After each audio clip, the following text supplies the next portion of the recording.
नमस्कार प्यारे दर्शकों, आज की वीडियो बहुत ही प्रेरणा देने वाली है। प्यारे दर्शकों, आपसे गुजारिश है आप पूरी वीडियो ध्यान से देखिए। आज की इस वीडियो से आपको बहुत ही गहरी सीख मिलने वाली है।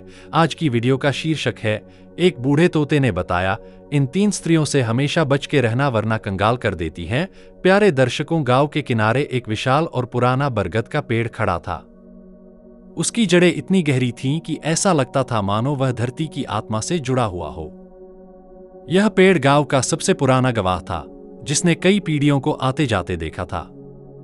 इस पेड़ की छाव इतनी घनी थी कि गर्मियों की तपती धूप में भी वहां ठंडक का एहसास होता था।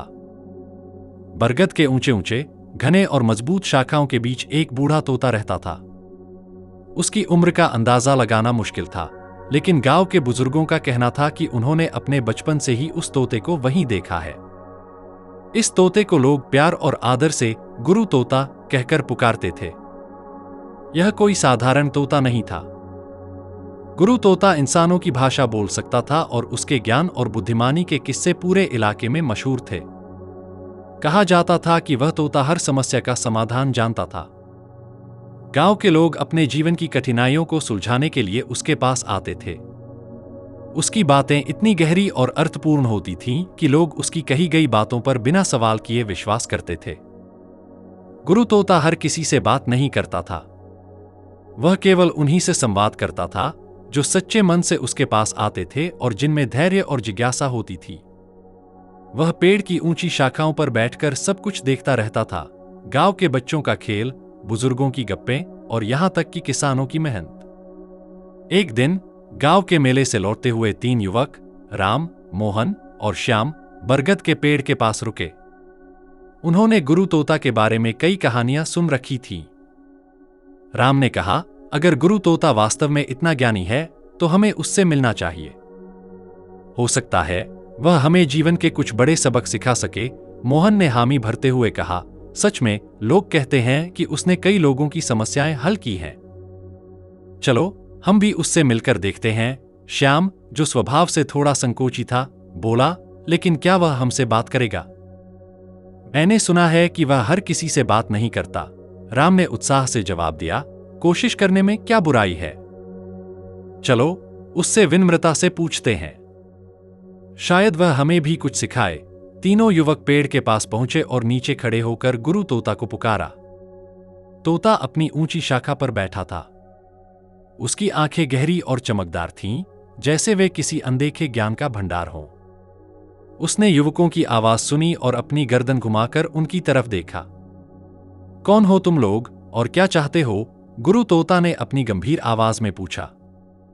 युवक थोड़ा हिचकिचाए, लेकिन फिर राम ने आगे बढ़कर कहा, गुरु तोता, हमने आपकी बुद्धिमानी के किस्से सुने हैं। हम आपसे कुछ सीखने आए हैं। कृपया हमें जीवन के महत्वपूर्ण सबक सिखाइए। तोता मुस्कुराया और बोला, अगर सीखने की इच्छा सच्ची है तो सब्र रखो। हर सवाल का जवाब मिलेगा, लेकिन पहले यह बताओ कि तुमने जीवन में सबसे बड़ी सीख क्या अब तक पाई है? युवकों ने एक दूसरे की तरफ देखा। उन्हें समझ में आ गया कि गुरु तोता की बातों में गहराई थी। वे वहीं बैठ गए, अपनी अपनी बातें सोचने लगे और गुरु तोता से उनकी पहली शिक्षा की यात्रा शुरू हुई। गुरु तोता अपनी चमकती हुई गहरी आंखों से युवकों की ओर देखता रहा। उसकी तेज दृष्टि जैसे उनके मन के विचारों को पढ़ रही थी।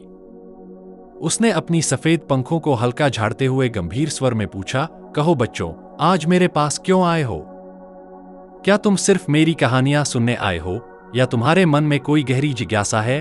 तीनों युवक थोड़े झिझकते हुए एक दूसरे को देखने लगे। आखिरकार राम ने साहस बटोरकर जवाब दिया, गुरुजी, हम जीवन में सफलता और सुख का सही रास्ता जानना चाहते हैं। हमारे मन में कई सवाल हैं। हमें ऐसा ज्ञान दीजिए जिससे हम अपनी जिंदगी को सही दिशा में ले जा सकें। गुरु तोता यह सुनकर हल्का मुस्कुराया। उसकी मुस्कान में एक अनुभव और ज्ञान का एहसास था। उसने कहा, जो तुम पूछ रहे हो वह आसान नहीं है, परंतु अगर तुम मेरे शब्दों को समझने और उनके अनुसार चलने का प्रयास करोगे तो तुम्हारा जीवन सुखमय और संतोषप्रद हो सकता है। तीनों युवक उत्साह और जिज्ञासा से भर उठे। श्याम, जो सबसे शांत स्वभाव का था, बोला, गुरुजी, कृपया हमें विस्तार से बताइए।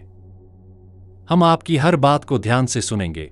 गुरु तोता ने अपनी जगह बदलते हुए पेड़ की एक ऊंची शाखा पर बैठने का निर्णय किया। वहां से उसने नीचे बैठे तीनों युवकों की ओर देखा और गंभीर स्वर में कहा, सुनो, मैं तुम्हें एक बहुत महत्वपूर्ण बात बताने वाला हूं। अगर तुम इसे समझ गए और अपने जीवन में अपनाया तो कभी दुखी नहीं होगे, लेकिन यदि इसे नकार दिया तो न केवल कंगाल हो जाओगे बल्कि अपना आत्मसम्मान भी खो दोगे। यह बात ऐसी है जिसे समझने के लिए विवेक और धैर्य चाहिए। तीनों युवक अपनी उत्सुकता को छुपा नहीं सके। उनकी आंखों में सवाल साफ झलक रहे थे। गुरुजी, वह बात क्या है? कृपया हमें शीघ्र बताइए, मोहन ने अधीर होकर पूछा। गुरु तोता ने अपनी गहरी आवाज में कहा, तुम्हें अपने जीवन में 3 प्रकार की स्त्रियों से हमेशा बचकर रहना चाहिए। यह बात मैं तुम्हें इसलिए बता रहा हूं क्योंकि इन तीनों से सावधान रहना तुम्हारे जीवन, धन और आत्मसम्मान के लिए आवश्यक है।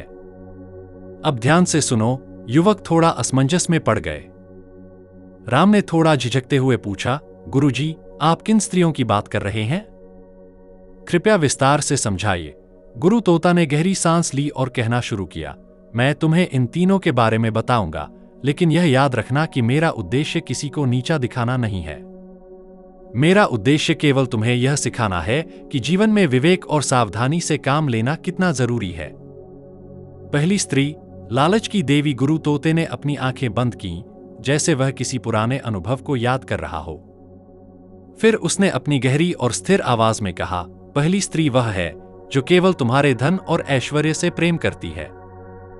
उसका स्नेह तुम्हारे दिल या तुम्हारी मेहनत के लिए नहीं होता, बल्कि तुम्हारी संपत्ति और तुम्हारे द्वारा प्रदान की जा सकने वाली सुविधाओं से होता है।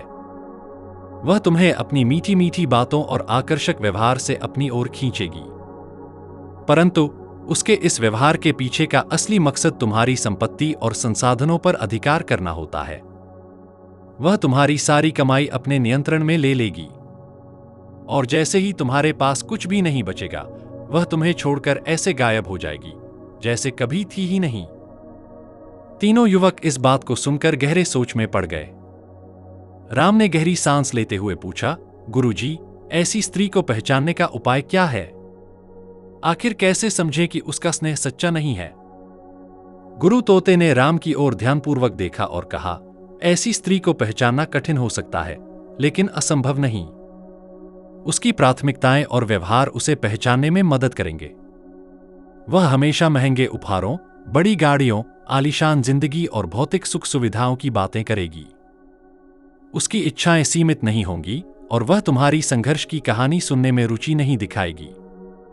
वह तुम्हारे व्यक्तित्व या गुणों की सराहना करने के बजाय यह पूछेगी कि तुम उसे क्या दे सकते हो। उसकी आंखें हमेशा तुम्हारे बैंक बैलेंस पर टिकी रहेंगी, न कि तुम्हारे दिल की गहराई पर। मोहन, जो अब तक शांत था, ने कहा, गुरुजी, लेकिन अगर वह मीठी बातें करती है और ऐसा दिखावा करती है कि उसे हमारे संघर्ष की परवाह है, तब क्या करें?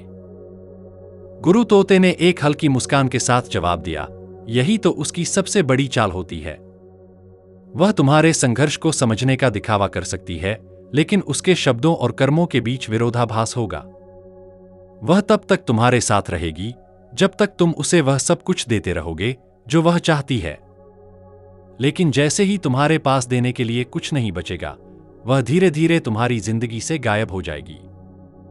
याद रखना, सच्चा प्रेम केवल भौतिक वस्तुओं पर आधारित नहीं होता।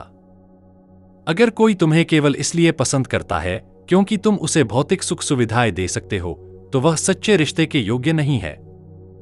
श्याम ने जिज्ञासा से पूछा, गुरुजी, अगर कोई ऐसी स्त्री हमारे जीवन में आ जाए तो हमें क्या करना चाहिए? गुरु तोते ने गंभीर स्वर में कहा, ऐसी स्त्री से जितनी जल्दी हो सके दूरी बना लो। जीवन में सच्चे रिश्ते बहुत अनमोल होते हैं। जो व्यक्ति तुम्हें केवल तुम्हारी संपत्ति के लिए पसंद करता है, वह तुम्हारे सुख दुख में साथ नहीं होगा। सच्चा साथी वह होता है जो तुम्हारे संघर्षों में तुम्हारे साथ खड़ा रहे और तुम्हें बिना शर्त प्यार करे। लालच की देवी तुम्हारे जीवन को बर्बाद कर सकती है, इसलिए उसके जाल में फंसने से बचो। गुरु तोते की बातें युवकों के दिल में गहराई तक उतर गईं। उन्होंने एक दूसरे की ओर देखा और यह निश्चय किया कि वे अपने जीवन में विवेक और सावधानी से रिश्ते चुनेंगे। दूसरी स्त्री, ईर्ष्या की आग। गुरु तोते ने पेड़ की शाखा पर अपने पंख झाड़े और गहरी सांस ली। उसकी चमकदार आंखों में एक गंभीरता थी जो उसके शब्दों के महत्व को और भी अधिक बढ़ा रही थी। उसने युवकों की ओर देखा और कहा, दूसरी स्त्री वह है जो ईर्ष्या और जलन की मूरत होती है। वह तुम्हारी खुशियों को सहन नहीं कर सकती। अगर तुम किसी और के साथ समय बिताओगे, किसी और को महत्व दोगे या यहां तक कि किसी और की प्रशंसा करोगे, तो वह अंदर से जल उठेगी। उसकी ईर्ष्या का प्रभाव ऐसा होगा कि वह तुम्हारे जीवन में हर छोटी छोटी बात को लेकर कलह और अशांति पैदा करेगी। धीरे धीरे उसकी जलन तुम्हें मानसिक और भावनात्मक रूप से इतना तोड़ देगी कि तुम्हारे लिए शांति और संतोष की कल्पना भी कठिन हो जाएगी। तीनों युवक ध्यान से सुन रहे थे। मोहन ने सिर खुजाते हुए कहा, गुरुजी, यह तो बहुत खतरनाक लगता है।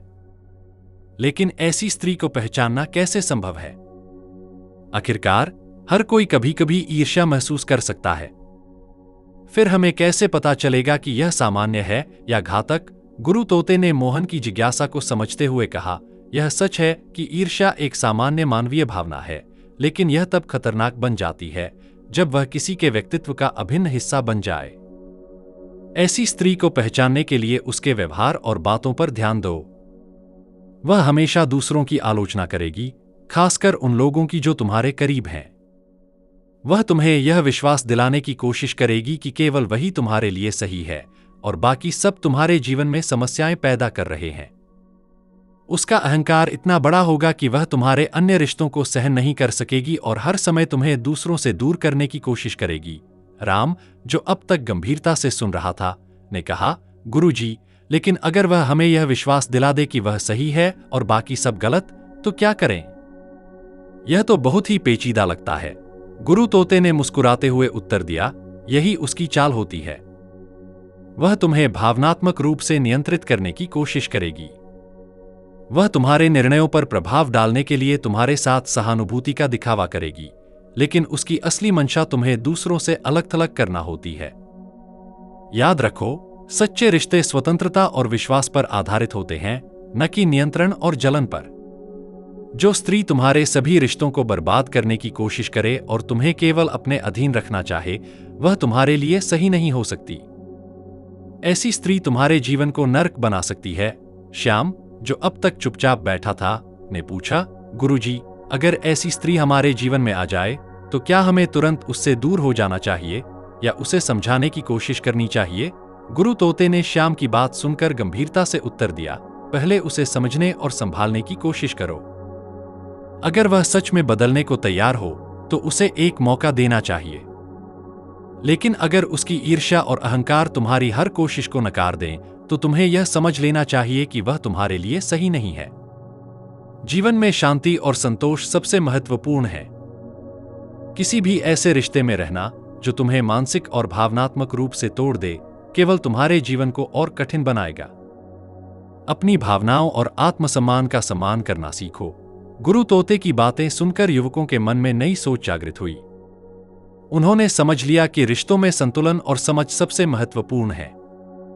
वे यह निश्चय करके लौटे कि वे अपने जीवन में ईर्ष्या की आग को भड़कने नहीं देंगे और अपने रिश्तों में विवेकपूर्ण निर्णय लेंगे।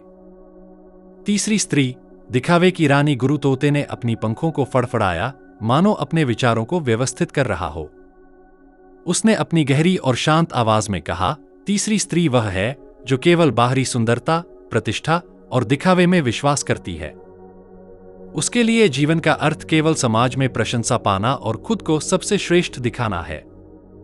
वह तुम्हारे दिल की गहराई और सच्ची भावनाओं को नहीं समझेगी। उसके लिए रिश्ते सिर्फ एक साधन होंगे जिनका उपयोग वह अपनी झूठी पहचान और समाज में अपनी प्रतिष्ठा बढ़ाने के लिए करेगी। तुम उसके लिए केवल एक माध्यम बन जाओगे, न कि एक साथी। उसकी दुनिया केवल बाहरी चमकदमक पर टिकी होती है और वह आत्मा की सुंदरता या दिल की सच्चाई को कभी महत्व नहीं देगी। तीनों युवक ध्यानपूर्वक सुन रहे थे। श्याम ने, जो अब तक गंभीरता से सब कुछ समझने की कोशिश कर रहा था, हैरानी से पूछा, गुरुजी, लेकिन ऐसी स्त्री से बचने का उपाय क्या है? उसे पहचानना तो बहुत कठिन होगा, क्योंकि दिखावे में लोग बहुत आकर्षक लगते हैं। गुरु तोता मुस्कुराया, जैसे श्याम की जिज्ञासा पहले से ही उसके मन में थी। उसने कहा, श्याम, याद रखना, ऐसी स्त्री को पहचानने के संकेत हमेशा उसके व्यवहार में मिलेंगे। वह हर समय खुद को केंद्र में रखना चाहेगी। उसकी बातें और इच्छाएं हमेशा दूसरों को प्रभावित करने और श्रेष्ठ दिखने के इर्द गिर्द घूमती रहेंगी। वह हर अवसर पर अपनी सुंदरता, महंगे कपड़ों, आभूषणों और सामाजिक प्रतिष्ठा का प्रदर्शन करेगी। उसकी खुशी केवल दूसरों की प्रशंसा और ईर्ष्या पर निर्भर करेगी। तुम उसे यह कहते हुए अक्सर पाओगे, लोग मेरे बारे में क्या सोचेंगे, या मुझे हर जगह सबसे अच्छा दिखना चाहिए। राम ने थोड़ा सोचते हुए कहा, गुरुजी, लेकिन अगर वह इतना आकर्षक दिखावे में है तो लोग आसानी से उसकी बातों में फंस सकते हैं। फिर ऐसी स्थिति में क्या करें? गुरु तोता हंसते हुए बोला, बिल्कुल सही कहा, राम। दिखावे की दुनिया बहुत मोहक होती है, लेकिन याद रखना, सच्चे रिश्ते बाहरी चमकदमक पर नहीं, बल्कि दिल की सच्चाई और आपसी समझ पर टिके होते हैं। अगर कोई स्त्री तुम्हारी भावनाओं की कद्र नहीं करती और केवल तुम्हारे ऊपर अपना प्रभाव जमाने की कोशिश करती है, तो उससे दूर रहना ही बेहतर है। ऐसी स्त्री के लिए प्यार एक दिखावा होता है, न कि सच्चाई। वह तुम्हारे जीवन में खुशी नहीं, बल्कि असुरक्षा और खालीपन भर देगी। उसकी प्राथमिकता हमेशा यह होगी कि वह दूसरों की नजरों में कैसी दिख रही है, न कि तुम्हारे साथ उसका रिश्ता कैसा है। मोहन ने गहरी सांस लेते हुए पूछा, गुरुजी, लेकिन अगर हम पहले से ही ऐसी स्त्री के जाल में फंस चुके हों तो क्या करें? गुरु तोते ने गंभीरता से कहा, अगर तुमने ऐसी स्त्री को अपने जीवन में जगह दी है तो सबसे पहले उसकी प्राथमिकताओं और तुम्हारे रिश्ते के प्रति उसकी ईमानदारी को समझने की कोशिश करो। अगर वह बदलने को तैयार हो, अगर वह दिखावे से ऊपर उठकर सच्चे रिश्ते की कद्र करने लगे, तो उसे एक मौका दो। लेकिन अगर वह केवल खुद को और अपनी झूठी पहचान को प्राथमिकता देती है, तो तुम्हारे लिए सबसे अच्छा यही होगा कि तुम उससे दूरी बना लो। रिश्ते में सच्चाई और सहजता होनी चाहिए। जो रिश्ता केवल दिखावे पर आधारित हो, वह लंबे समय तक नहीं टिक सकता और तुम्हारे जीवन में शांति नहीं ला सकता। गुरु तोते की यह बात सुनकर युवकों के मन में एक नई समझ विकसित हुई। उन्होंने यह निश्चय किया कि वे अपने जीवन के रिश्तों में सादगी, सच्चाई और आत्मीयता को प्राथमिकता देंगे। वे समझ गए कि बाहरी दिखावे के पीछे छिपी असलियत को पहचानना ही जीवन के सही मार्ग का हिस्सा है। गुरु तोते का अंतिम संदेश। गुरु तोता कुछ क्षण के लिए शांत हो गया। उसकी आंखें गहरी सोच में डूबी हुई थीं, मानो वह अपने वर्षों के अनुभव और ज्ञान को एक अंतिम संदेश में समेटने का प्रयास कर रहा हो। फिर उसने अपनी आवाज में एक विशेष गंभीरता लाते हुए कहा, मेरे बच्चों, मेरी बातों का यह अर्थ नहीं है कि सभी स्त्रियां बुरी होती हैं। यह धारणा रखना नासमझी होगी। स्त्रियां जीवन का आधार हैं। वे स्नेह, प्रेम और त्याग की प्रतिमूर्ति होती हैं। एक सच्ची स्त्री वह होती है जो न केवल तुम्हारा साथ निभाती है, बल्कि तुम्हारे जीवन को प्रेम, प्रेरणा और स्थिरता से भर देती है। ऐसी स्त्रियां जीवन के हर संघर्ष में तुम्हारा सहारा बनती हैं। लेकिन इन 3 प्रकार की स्त्रियों से सावधान रहना, क्योंकि वे तुम्हारे जीवन में अशांति और दुख का कारण बन सकती हैं। उसने अपनी आंखें तीनों युवकों पर गड़ा दीं, मानो यह सुनिश्चित करना चाहता हो कि उन्होंने उसकी बातों को सही मायनों में समझा है। उसने आगे कहा, इन तीनों स्त्रियों से बचने का मतलब यह नहीं है कि तुम अपने जीवन में हर किसी पर अविश्वास करने लगो। विश्वास और प्रेम ही जीवन के सच्चे आधार हैं। लेकिन विवेक और समझ का इस्तेमाल करना आवश्यक है। किसी के भी बाहरी रूप, मीठे शब्दों या दिखावे के पीछे के इरादों को समझने की कोशिश करो। सच्चे रिश्ते सादगी, ईमानदारी और परस्पर समझ पर टिके होते हैं। अगर कोई व्यक्ति तुम्हारे जीवन में इन मूल्यों को बढ़ावा देता है, तो वह तुम्हारे लिए सही साथी है। तीनों युवक गुरु तोते की बातों को गहरे मनन से सुन रहे थे। राम ने आगे बढ़कर कहा, गुरुजी, आपने हमारे जीवन को एक नई दिशा दी है। आपके ज्ञान के लिए हम सदैव आभारी रहेंगे। मोहन ने भी सिर झुकाते हुए कहा, हमने यह समझ लिया है कि जीवन में सच्चाई और सादगी सबसे महत्वपूर्ण है। हम आपकी शिक्षाओं को अपने जीवन में अपनाने का संकल्प लेते हैं। श्याम, जो अब तक गंभीरता से सब सुन रहा था, ने कहा, गुरुजी, आपकी बातों ने हमें सिखाया है कि रिश्तों में विवेक और समझ का कितना महत्व है। हम अब से हर रिश्ते को दिल से परखेंगे और दिखावे से दूर रहेंगे। गुरु तोता मुस्कुराया। उसकी आंखों में संतोष का भाव था। उसने कहा, जाओ बच्चों, अपने जीवन में सच्चाई, प्रेम और समझ के साथ आगे बढ़ो। याद रखना, सच्चा ज्ञान केवल सुनने से नहीं, बल्कि उसे अपने जीवन में अपनाने से प्राप्त होता है। मेरी शुभकामनाएं हमेशा तुम्हारे साथ हैं। तीनों युवकों ने गुरु तोते को प्रणाम किया और पेड़ के नीचे से लौट गए। उनकी चाल में अब एक नया आत्मविश्वास और चेहरों पर एक नई चमक थी। गुरु तोते की बातें उनके दिलों में गहरी छाप छोड़ गई थी। वे अपने जीवन में यह सुनिश्चित करने के लिए प्रतिबद्ध थे कि वे हमेशा सच्चे, सरल और आत्मीय रिश्ते बनाए रखें। गांव की ओर लौटते समय उनके मन में गुरु तोते की बातें गूंज रही थीं। वे जानते थे कि उनका जीवन अब पहले जैसा नहीं रहेगा। उन्होंने सच्चे रिश्तों की अहमियत को समझा और जीवन को नई दिशा देने का संकल्प लिया। वहीं बरगद के पेड़ पर बैठे गुरु तोते ने अपनी आंखें बंद कर लीं और हवा में धीमे धीमे झूमते पत्तों की सरसराहट के साथ एक गहरी सांस ली, मानो प्रकृति ने भी उसके ज्ञान को स्वीकार कर लिया हो। कहानी की शिक्षा, यह कहानी केवल स्त्रियों के बारे में नहीं है, बल्कि हर उस व्यक्ति के बारे में है जो स्वार्थ, ईर्ष्या और दिखावे की प्रवृत्ति में जीता है। हमें अपने जीवन में सच्चे, ईमानदार और भावनात्मक रूप से समझदार लोगों को चुनना चाहिए। याद रखें, सच्चा सुख केवल प्रेम, विश्वास और समर्पण में है। प्यारे दर्शकों, आज की वीडियो आपको कैसी लगी कृपया कमेंट में बताएं और वीडियो को लाइक और चैनल को सब्सक्राइब करना ना भूलें। धन्यवाद।